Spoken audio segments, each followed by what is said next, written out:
பழமொழிகளோடு நம்மளை எதெல்லாம் மோசமாக்குனது, எதெல்லாம் நம்மளை கெடுத்தது, எதெல்லாம் நம்மளை பாவத்துக்கு உட்படுத்தினது, எதெல்லாம் நம்மளை கேவலத்துக்குள்ள உட்படுத்தினது, எதெல்லாம் நம்மளை தண்டனைக்குள்ள உட்படுத்தினது.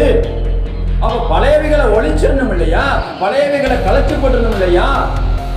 அப்ப தேவநாம மகிமைப்படுவதாக இச்சைகளாலே கெட்டு போகிற காரியங்களை செஞ்சோம்ல, கெட்டு போற வாழ்க்கையை வாழ்ந்தோம்ல, அசுத்தமுள்ள வாழ்க்கையை வாழ்ந்தோம்ல, மத்தவங்க பார்த்து சி அப்படிங்கிற பேசுற அளவுக்கு நம்ம வாழ்ந்தோம்ல, அந்த வாழ்க்கையை வாழவா நம்ம தேவன் நம்மளை அழைச்சிருக்கிறாரு. அந்த வாழ்க்கையை வாழ்றதுக்காக நம்ம தேவன் தெரிந்து கொண்டாரு. அந்த வாழ்க்கையை வாழ்க்கைவா நம்மளை தேவன் பிரித்து எடுத்தாரு. அந்த வாழ்க்கையை வாழ்வதற்காக இயேசு நம்மளுக்காக ரத்தம் சிந்தினாரு. அப்ப தேவநாம மகிமைப்படுவதாக முந்தின மோசம் போக்கும் காரியங்களை விட்டுட்டு புதிய காரியத்துக்கு வரதான் நம்மளை தேவன் அழைச்சாரு.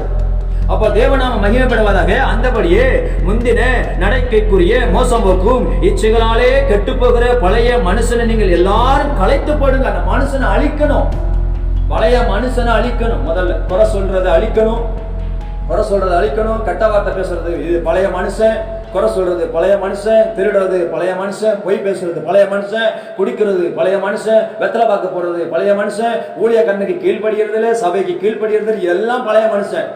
எதெல்லாம் தேவனுக்கு கீழ்ப்படியிலையோ செவி கொடுக்கலையோ அதெல்லாம் பழைய மனுஷன். இன்னும் உனக்குள்ள பழைய மனுஷன் பழைய மனுஷி உள்ள இருக்கிறான்னு அர்த்தம். ஆமென். அல்லேலூயா, அல்லேலூயா. அப்ப தேவநாம மகிமைப்படட்டும், அதை ஒழிச்சிடணும். இன்னும் நாடகம், இன்னும் சீரியல், இன்னும் குறை, இன்னும் குற்றம், இன்னும் தவறு, இன்னும் மீறுதல், இன்னும் கீழ்படுகிறதில்ல, இன்னும் செவி கொடுக்கறதில்ல, நான் எதுக்கும் கீழ்படிய மாட்டேன், நான் எதுக்கும் பயப்பட மாட்டேன், நான் அப்படிப்பட்டதான் இருப்பேன், அப்படிதான் இருப்பேன், இன்னொன்னு பழைய மனுஷன் தான்.